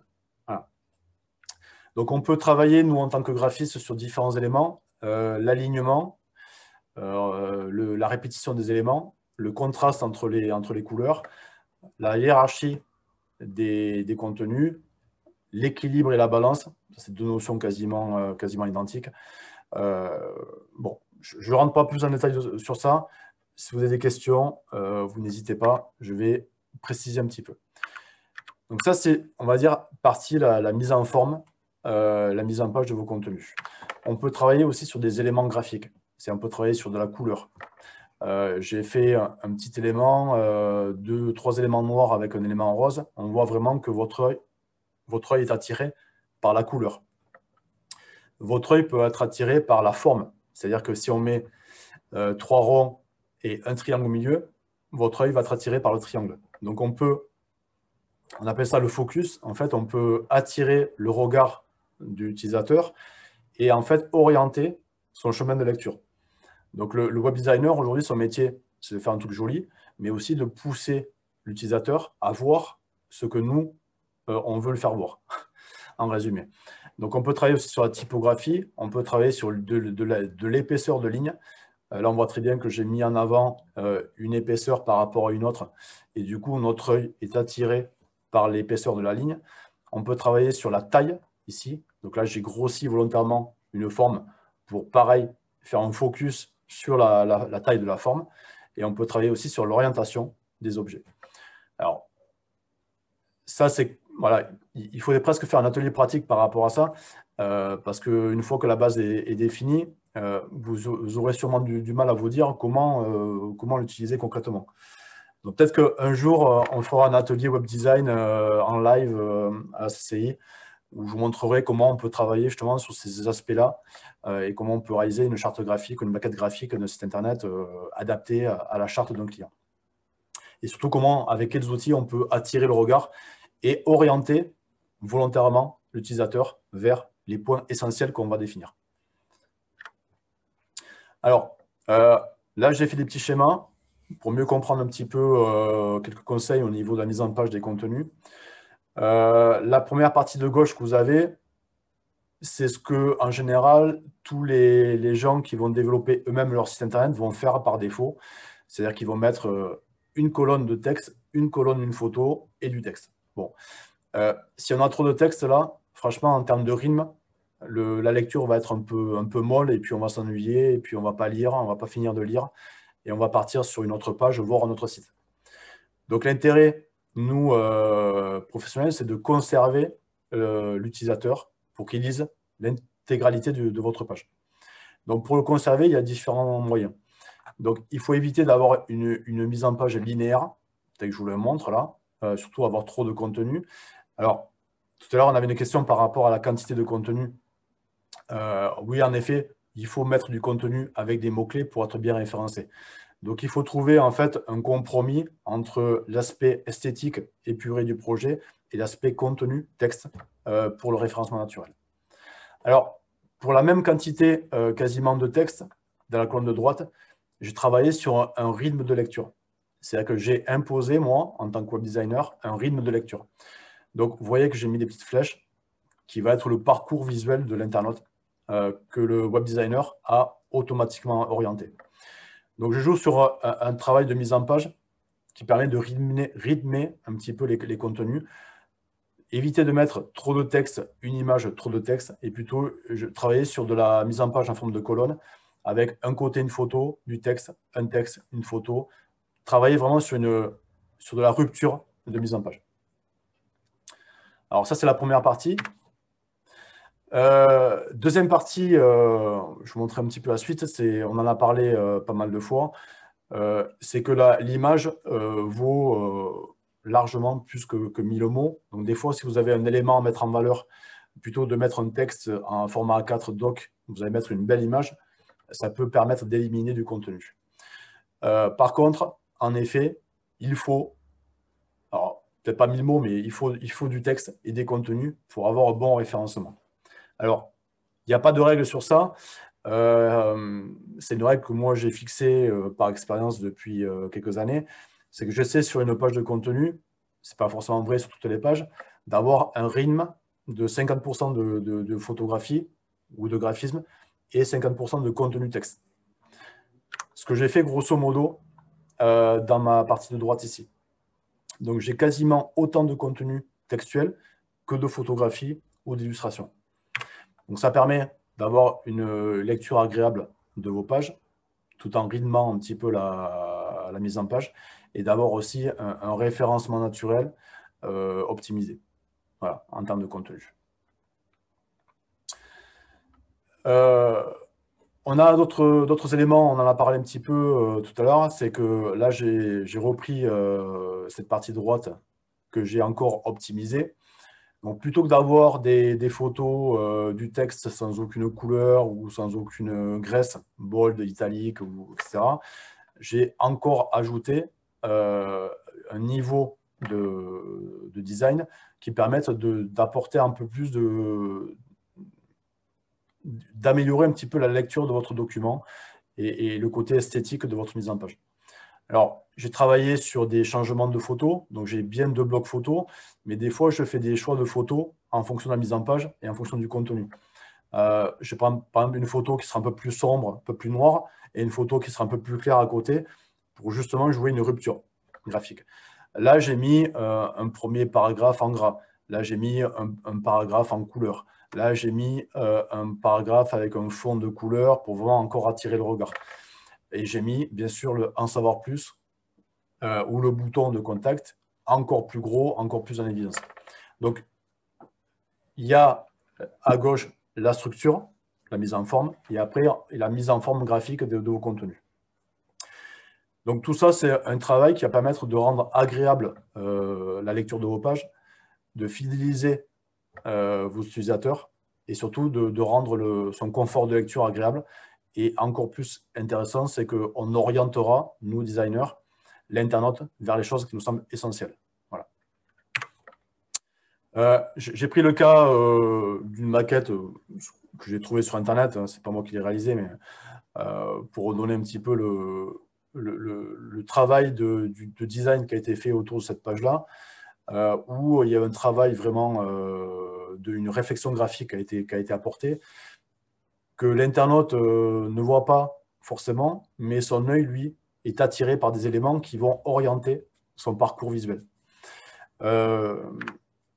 Le sens d'une page normale, c'est sans aucun travail graphique, on appelle ça un sens en lecture Z. C'est qu'on va lire de gauche à droite et on va revenir dans le coin gauche et on va repartir à droite. Ça, c'est la lecture normale d'une page web. Sauf que dans ce cas-là, le travail du web designer a réorienté le regard de l'internaute. Une petite question, ouais. Olivier. Oui. En UI, est-ce qu'il n'y a pas de balise titre sur la page web? Alors, je ne sais pas si je pourrais répondre à cette question-là, qui n'est pas forcément très claire pour moi. Alors, est-ce que peut-être on peut donner la parole à Christophe? Allez-y, Christophe, si vous voulez exprimer un peu mieux votre question, peut-être.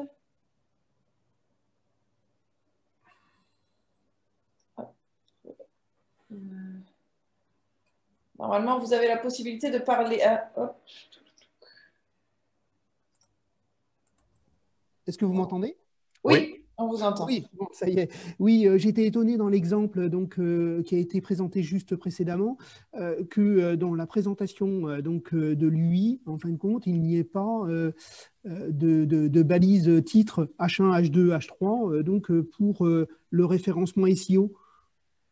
Ouais, alors bon, là l'exemple que j'ai montré, ce n'est pas un exemple qui est tout à fait détaillé. Là je parle uniquement de la partie UI. UI, c'est l'interface utilisateur, donc le côté design de l'élément. Un élément important, en effet, au niveau de la structure de votre code, là on est plutôt sur du code, il faudra automatiquement avoir des balises titres H1 sur votre page et une seule balise H1, et après il faudra structurer avec du H2, H3, H4. Alors là, c'est pas dans la partie design, ça c'est plutôt dans la partie code ou dans la partie intégration des contenus. C'est pour ça que je ne l'ai pas évoqué. Mais en effet, vous avez raison, j'aurais dû pousser ma maquette en mettant un titre H1, H2, H3, H4, H5. Ce que je n'ai pas fait, mais c'est pour vous montrer juste la notion de mise en page. D'accord, merci beaucoup. Voilà. Donc, dans le document que je vous montre, là, qui est ici, on a un sens de lecture qui a été travaillé au niveau UX et au niveau UI pour orienter l'utilisateur vers des éléments importants de la page. on voit que la priorité, sens de lecture, c'est gauche, haut. Donc, on passe, c'est pour ça que souvent, on a des logos qui apparaissent à gauche des menus et qu'ensuite, on a le menu.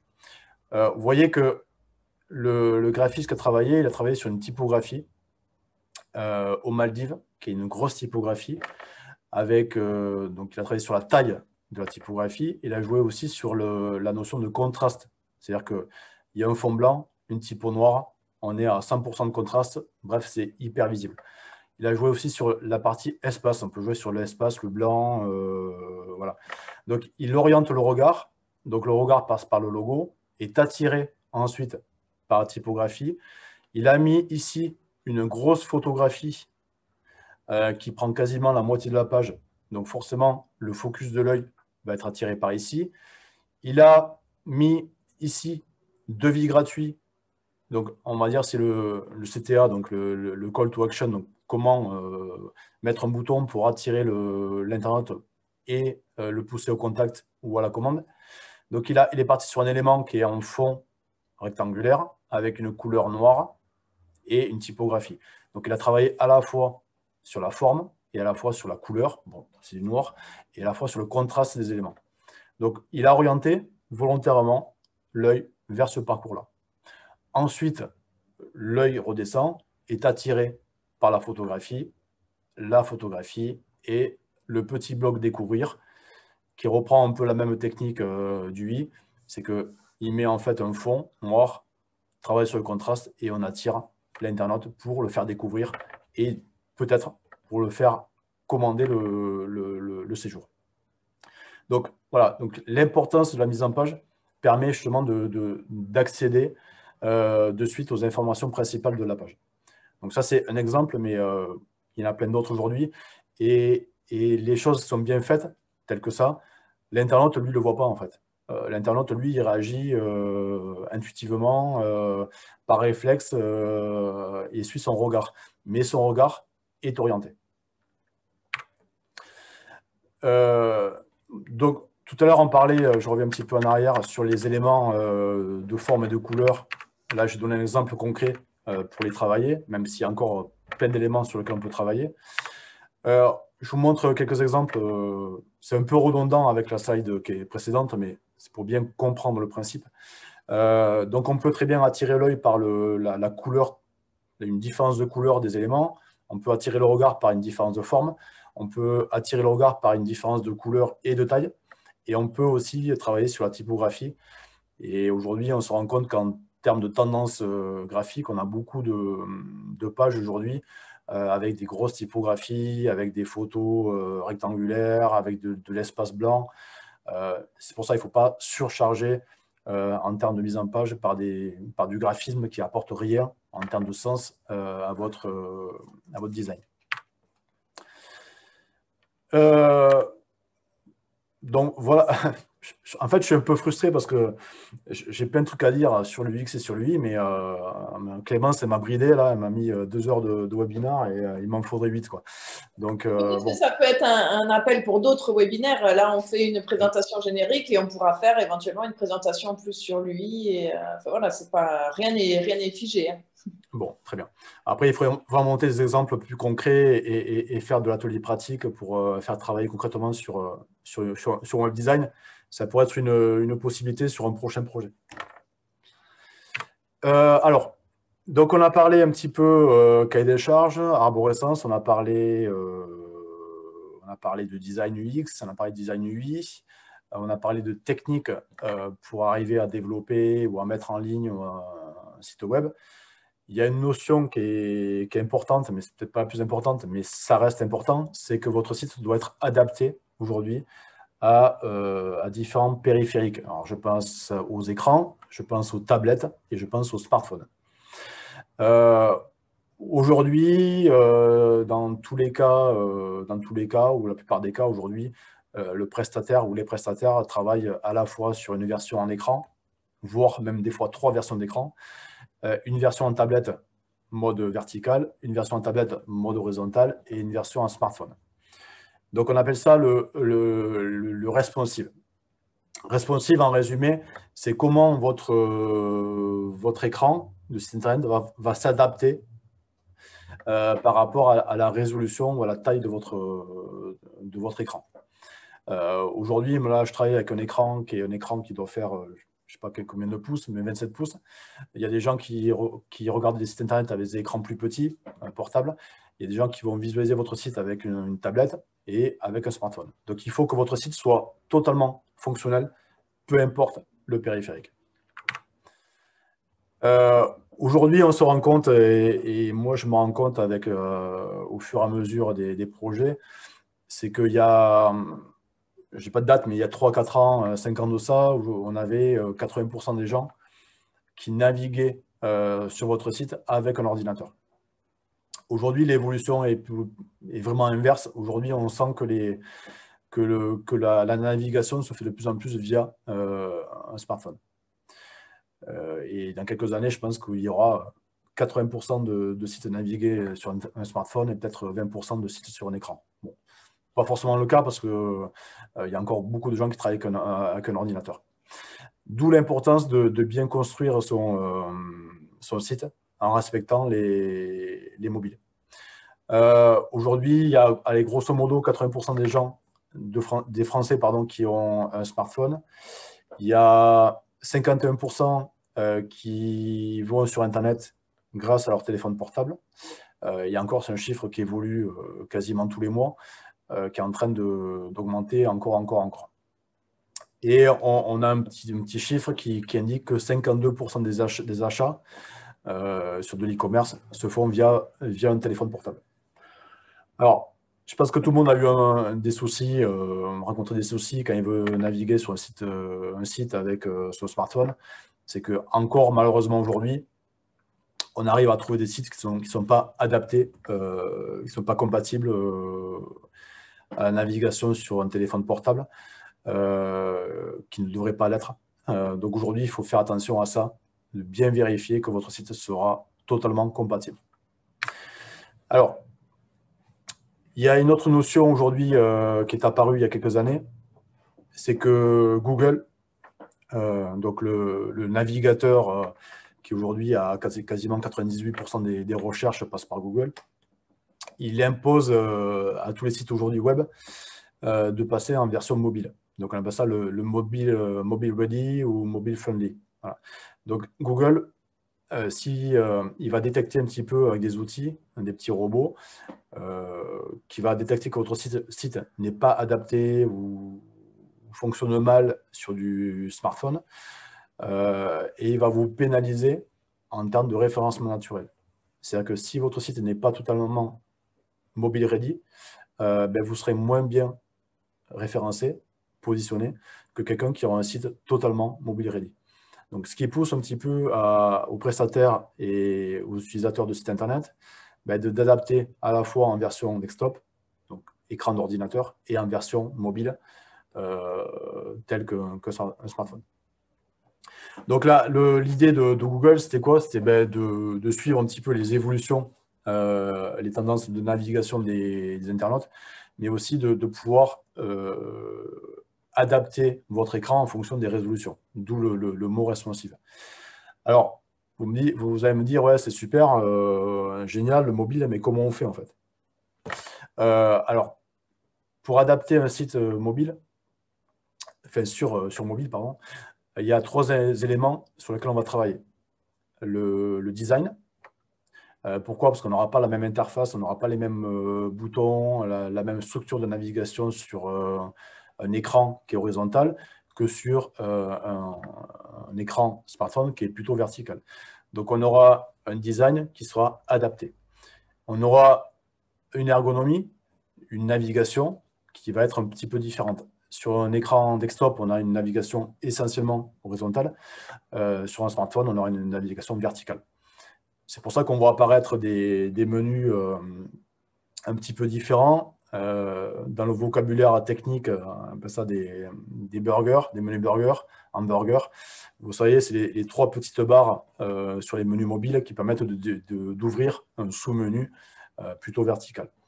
Donc, le travail à faire au niveau de votre site, c'est de bien vérifier qu'en termes de design, alors j'ai récupéré un schéma sur Internet. Vous avez en mode écran, vous avez plutôt une mise en page plutôt horizontale de vos informations.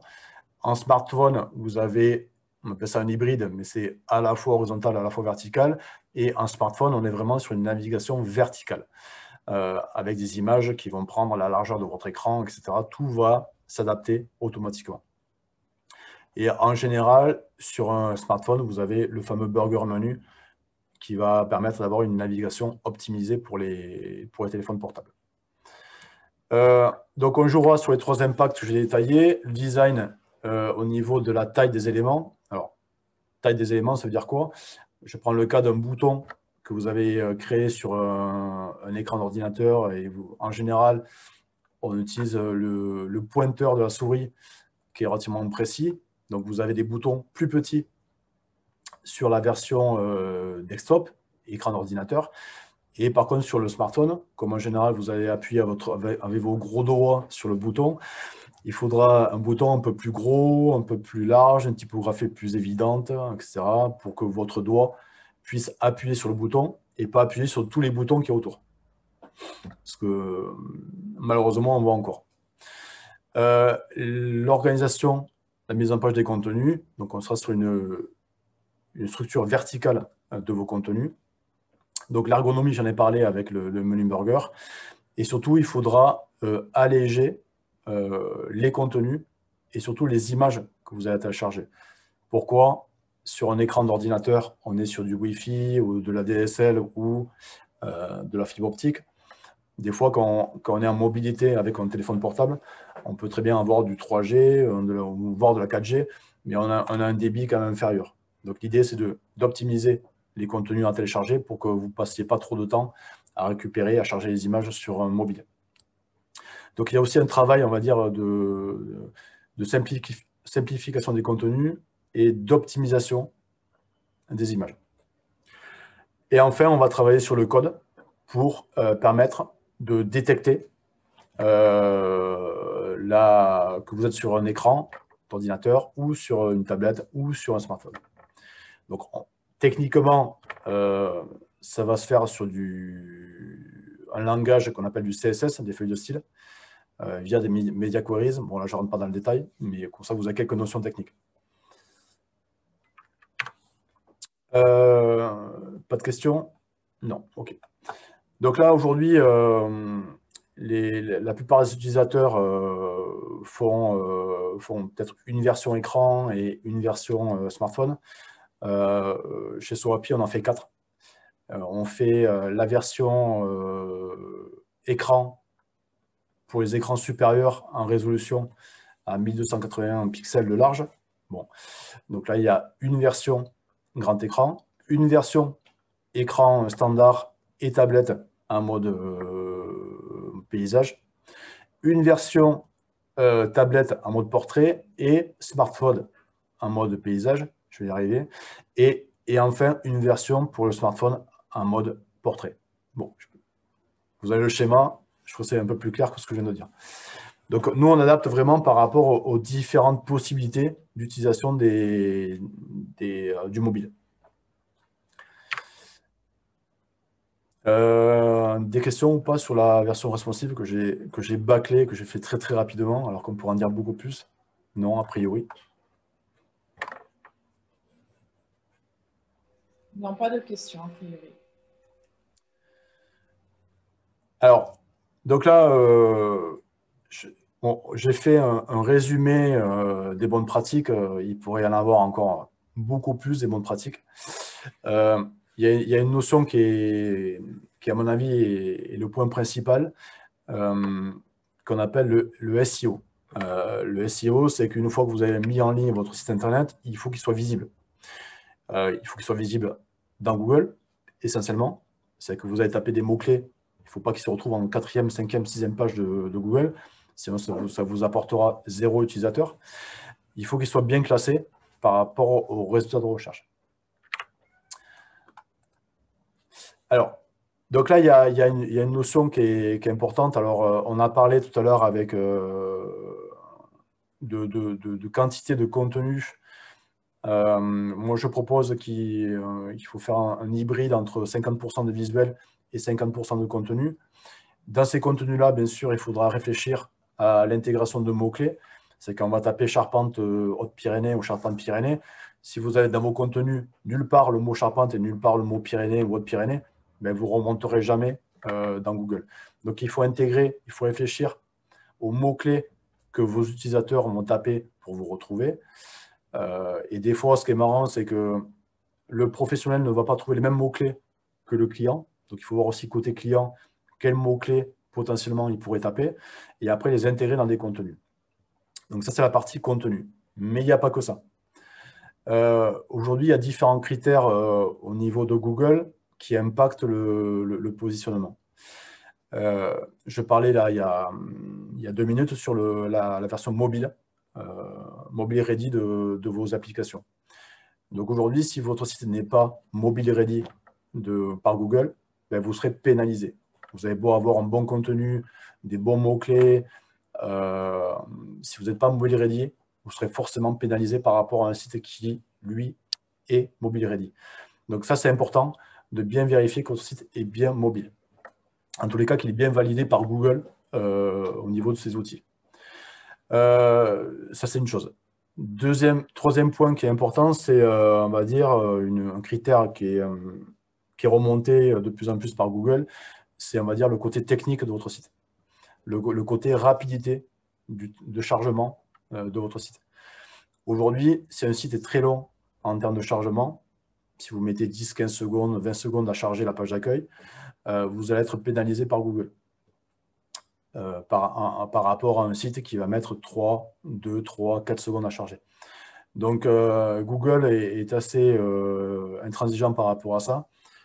C'est qu'il met la pression un petit peu, notamment aux prestataires, pour optimiser au maximum sur le temps de chargement. Après, il y a différentes raisons. Donc, le contenu, c'est important. La version mobile, c'est plus qu'important. Mais l'optimisation technique de votre projet web, c'est aussi important. Donc ça, c'est, on va dire, les 3 familles de critères qu'on a aujourd'hui au niveau du référencement naturel. Mais c'est pareil, hein, je ne rentre pas dans le détail. Je fais des choses très, très basiques et sûrement que j'oublie des choses, ça c'est clair. Il y a une notion qui est importante aujourd'hui, c'est le trafic et la visibilité. C'est clair qu'on peut l'avoir par Google, ok, en grosse partie, mais on peut l'avoir aussi sur toutes les actions de communication satellite qu'on peut effectuer. C'est-à-dire qu'on peut travailler sur les réseaux sociaux, on peut travailler sur Facebook, on peut travailler sur Instagram, tout ça qui va relier vers votre site au final. On peut travailler sur du community management, c'est-à-dire qu'on travaille avec un community manager qui va rédiger des contenus, des visuels et qui va les partager sur les réseaux.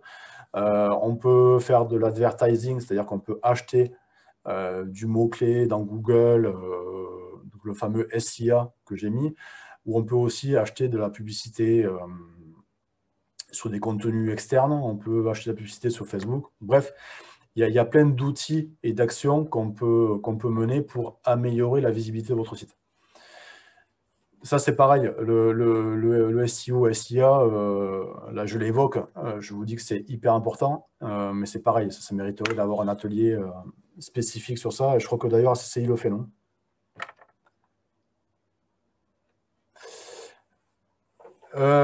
Voilà, donc je reviens un petit peu en détail sur les critères principaux. J'en oublie sûrement, mais le travail sur les contenus, ça c'est la priorité, de bien travailler sur la rédaction de contenu et pas me mettre une liste de mots-clés dans un texte. Pourquoi? Parce que Google est capable de l'analyser et de vous mettre en blacklist, donc vous mettre en bloqué parce que vous avez triché un petit peu, entre guillemets, en tapant que des mots-clés enchaînés dans une page HTML. Bien vérifier que vos mots-clés sont bien rédigés dans des phrases. Voilà, c'est important. La hiérarchisation des contenus vers l'arborescence aussi, c'est important. Donc, plus on a des niveaux, enfin, plus on a des pages, plus on a des contenus, plus on sera référencé. L'expérience utilisateur est aussi de plus en plus détectée par Google. Aujourd'hui, ils en sont uniquement à la version responsive mobile, mais ils sont en train d'évoluer encore au niveau de leur outil de qualification SEO, qui va encore analyser encore plus en détail Je pense notamment au contraste typographique. Par exemple, si vous avez un fond, un gris foncé, que vous avez une typographie noire, mais lui, il est capable aujourd'hui d'analyser, en tous les cas, il est en cours, de voir que le contraste n'est pas suffisant, et du coup, vous avez un problème d'expérience utilisateur. Donc, Google évolue aussi sur les paramètres UX au niveau du site. La performance, j'en ai parlé. Donc, il faut avoir un site qui soit rapide à charger. Donc, soit c'est par l'optimisation du code, l'optimisation des contenus, tels que les images, ou par la performance de votre hébergement. Une autre notion, bon, la confiance, je ne rentre pas en détail, mais la qualité des liens externes. On appelle ça les backlinks. Pardon.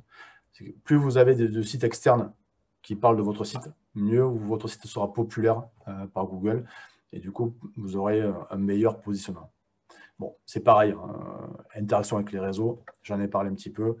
C'est qu'est-ce qu'une fois que votre site est en ligne, comment on peut communiquer, interagir avec les différents réseaux pour avoir des publications qui vont faire un lien vers votre site. Donc, un lien, sur des interactions, des likes sur les réseaux. Je pense que j'ai quasiment fini. J'ai fait un petit résumé rapide de ce qu'on a vu sur les 40 et quelques, voire 50 slides. Donc, il faut vraiment définir vos objectifs dès le départ, rédiger un bon cahier des charges, clair et net, précis, d'avoir une solution technique qui soit, soit vous le développez vous, qui soit simple à utiliser, mais qui reste performante aussi côté technique. Il faut que votre site soit sexy, entre guillemets, donc avoir une expérience utilisateur, soit par le côté design, soit par le côté ergonomique, qui soit sympa. Un contenu de qualité, optimiser référencement naturel, je l'ai vu avec les mots-clés. Et je rajouterai un contenu mis à jour. N'oubliez pas de créer des actualités ou un blog dans votre site pour que votre site soit vivant et que vous ayez des mises à jour de contenu. Le design moderne, clair et une version adaptée responsive. Voilà. Et d'adapter, on va dire, votre projet par rapport à votre entreprise ou par rapport à votre métier. Je ne supporte pas de voir des sites qui se ressemblent tous. On essaie, tant bien que mal, chez Soapi, de faire des sites différents en fonction du client, tout en gardant, on va dire, une ergonomie relativement simple à utiliser. Mais voilà, il faut quand même un peu d'originalité et surtout que votre projet soit adapté à votre métier. Et là, en fait, j'ai terminé par un schéma qui résume un petit peu tout ce qu'on peut retrouver au niveau des bonnes pratiques, qui permet de conclure un petit peu le webinaire de cette matinée. Donc, j'ai fait le tour rapidement, de manière très synthétique, où j'ai dû oublier pas mal de choses et je pense qu'il y a certains points mériteraient un webinaire uniquement pour ces points-là. Je ne sais pas si vous avez des questions ou pas.